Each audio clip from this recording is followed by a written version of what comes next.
Hello friends, welcome back. स्वागत है आप सबका एम विद आरबी परिवार पे। आज इस वीडियो में हम बात करेंगे ईवीएस के वो महत्वपूर्ण प्रश्न जो यूपी टेट, सी टेट और सुपर टेट जैसी परीक्षाओं के लिए बेहद यूजफुल होने वाले हैं। तो आप वीडियो को पूरा देखिएगा। यदि आप चैनल पर नए हो तो चैनल को ज़रूर सब्सक्राइब कर लीजिएगा। आइए शुरू करते हैं पहले प्रश्न से।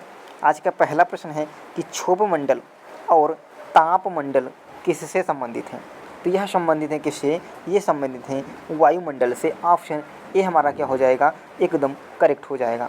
अगला प्रश्न है कि निम्नलिखित में से कौन सा खाद्य श्रृंखला का सही क्रम है? तो खाद्य श्रृंखला का सही क्रम क्या होगा? तो सबसे पहले क्या आएगा मेरे दोस्त? सबसे पहले आएगा आपका शाकाहारी। क्या आएगा? शाकाहारी। उसके बाद में जाएगा तो कहाँ चले जाएगा? मांसाहारी पे। मांसाहारी के बाद हम चलेंगे तो कहाँ जाएगा? सर्वाहारी। और सर्वाहारी के बाद जाएगा क्या? निवारक। सर्वाहारी के बाद क्या जाएगा? निवारक। तो ऐसा किस ऑप्शन में है? देखो, शाकाहारी, शाकाहारी के बाद में सर्वाहारी, तो पहला ऑप्शन गलत हो गया। दूसरा है सर्वाहारी, तो सर्वाहारी पहले में, इसलिए ये भी गलत हो गया। तीसरा देखो क्या करा? शाकाहारी, सर्वाहारी, निराकार, निराकार भी नहीं होगा, तीसरा भी गलत हो गया। तो हमारा ऑप्शन डी जो होगा बिल्कुल करेक्ट हो जाएगा। क्या? डी ऑप्शन सही हो जाएगा। शाकाहारी, मांसाहारी, सर्वाहारी और निवारक, यानी डी ऑप्शन एकदम करेक्ट आंसर होगा। अगले प्रश्न पे बढ़ेंगे। प्रश्न नंबर तीसरा देखो, प्रश्न क्या कह रहा है कि निम्नलिखित में से कौन सा दुनिया का सबसे बड़ा पारिस्थितिकी तंत्र है? पारिस्थितिकी तंत्र है दुनिया का सबसे बड़ा, तो कौन सा हो जाएगा? मरुस्थल नहीं होगा, घास स्थल नहीं होगा, वन प्रपत्र नहीं होगा। ऑप्शन सी सही हो जाएगा। क्या? महासागर पारिस्थितिकी तंत्र। महासागर पारिस्थितिकी तंत्र, ऑप्शन सी हमारा क्या हो जाएगा? एकदम करेक्ट हो जाएगा। अगला प्रश्न है, एक पारिस्थितिकी तंत्र में ऊर्जा मुक्त होती है, अवशोषित होती है, प्रवाहित होती है, या उपरोक्त में से कोई नहीं? यह इंपॉर्टेंट प्रश्न रहेगा आपके सुपर टेट के लिए। मैंने जो भी प्रश्न लिए हैं ना, उनका स्टैंडर्ड और आप लेवल देख करके आपको खुद फील हो रहा होगा कि ये प्रश्न जो हैं नॉर्मल प्रश्न नहीं होने वाले हैं। कैसे प्रश्न हैं? ये आपके सुपर टेट लेवल के सारे प्रश्न हमने यहाँ पर इंक्लूड किया है।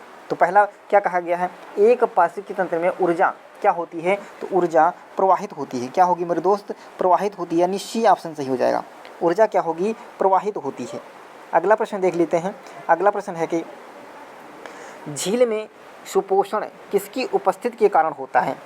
डीओ और बैक्टीरिया, नाइट्रोजन और फास्फोरस, बीओडी और सीओडी, क्रोमियम और पारा। तो झील में जो सुपोषण होता है वो किसकी उपस्थिति के कारण होता है? तो यह होता है नाइट्रोजन और फास्फोरस, यानी ऑप्शन बी सही हो जाएगा। नाइट्रोजन और फास्फोरस, बी ऑप्शन हमारा क्या हो जाएगा? करेक्ट हो जाएगा। अगला प्रश्न है, एक पारिस्थितिकी तंत्र में निम्नलिखित में शामिल है। क्या?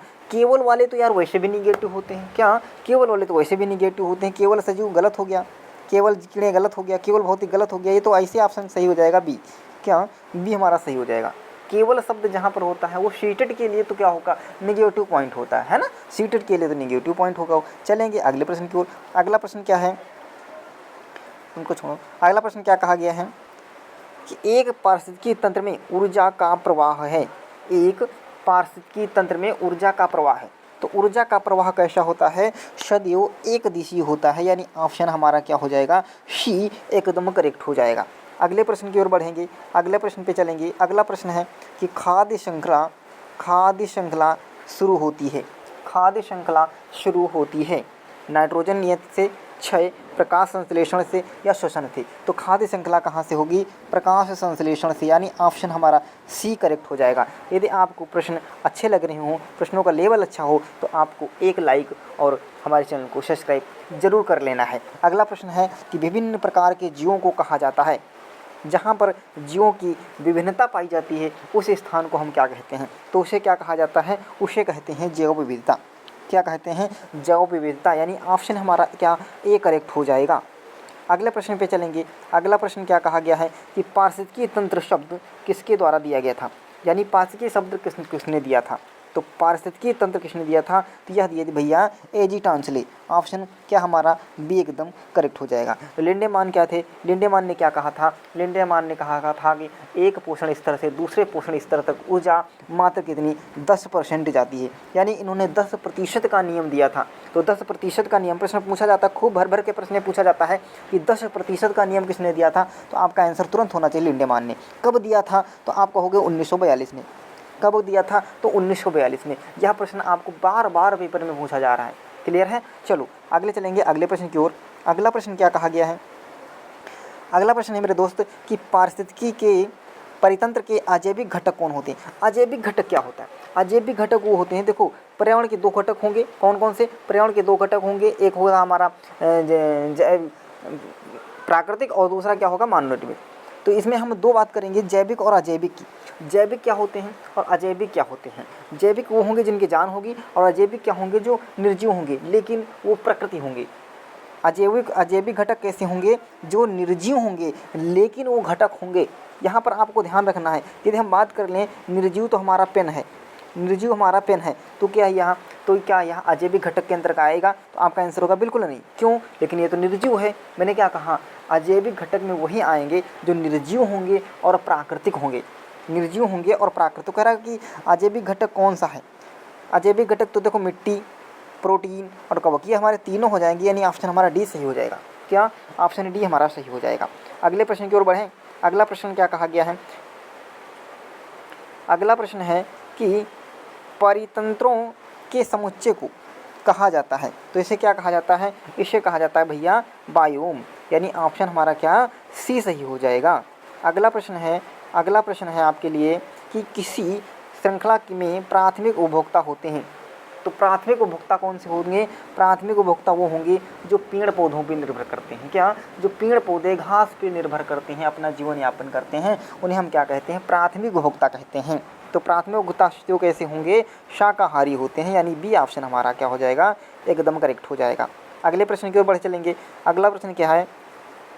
पृथ्वी शिखर सम्मेलन संपन्न हुआ था। पृथ्वी शिखर सम्मेलन संपन्न हुआ था शिकागो में, शिमला में, रियो डी जेनेरियो में, लंदन में। तो ऑप्शन हमारा क्या? सी सही हो जाएगा। ऑप्शन सी हमारा क्या हो जाएगा? करेक्ट हो जाएगा। कब? 1992। कब? 1992 में। चलेंगे अगले प्रश्न की ओर। अगला प्रश्न देखो क्या कहा गया है। अगला प्रश्न है कि जब हम बकरी का मांस खाते हैं तो हम किस उपभोक्ता के अंतर्गत आएंगे? यानी जब हम बकरी का मांस खाते हैं तो हम किस उपभोक्ता के अंतर्गत आएंगे? देखो बकरी क्या है? बकरी क्या है? तो आप कहोगे बकरी प्राथमिक उपभोक्ता है। क्या? प्राथमिक उपभोक्ता है। और जो प्राथमिक उपभोक्ता को खाता है, जो प्राथमिक उपभोक्ता को खाए, वो क्या होगा मेरे दोस्त? वो द्वितीय उपभोक्ता होगा। वो क्या होगा? द्वितीय उपभोक्ता होगा। और जो द्वितीय उपभोक्ता को खाता है वो क्या होगा? वह तृतीय उपभोक्ता होता है। वो क्या होगा? तृतीय। तो देखो बकरी क्या है? प्राथमिक उपभोक्ता है, और बकरी को हम खा रहे हैं, तो हम क्या हो जाएंगे? द्वितीय उपभोक्ता हो जाएंगे, यानी ऑप्शन हमारा क्या सही हो जाएगा? बी सही हो जाएगा। क्या? बी ऑप्शन हमारा क्या हो जाएगा? एकदम करेक्ट हो जाएगा। अगले प्रश्न पे बढ़ेंगे। अगला प्रश्न देखो क्या कहा गया है कि सर्वाधिक जैव विविधता कहाँ पाई जाती है? तो सर्वाधिक जैव विविधता पाई जाती है कहाँ? उष्णकटिबंधीय वर्षावन में, यानी बी ऑप्शन क्या हो जाएगा? हमारा करेक्ट हो जाएगा। अगला प्रश्न है, तो कैसा लगा आज का सेशन? कमेंट बॉक्स में जरूर बताइएगा। यदि आप चैनल पर नए हो तो चैनल को जरूर यार सब्सक्राइब कर लीजिएगा, इतनी मेहनत लगती है। चलिए मिलेंगे अगले वीडियो में, तब तक के लिए धन्यवाद। जय हिंद।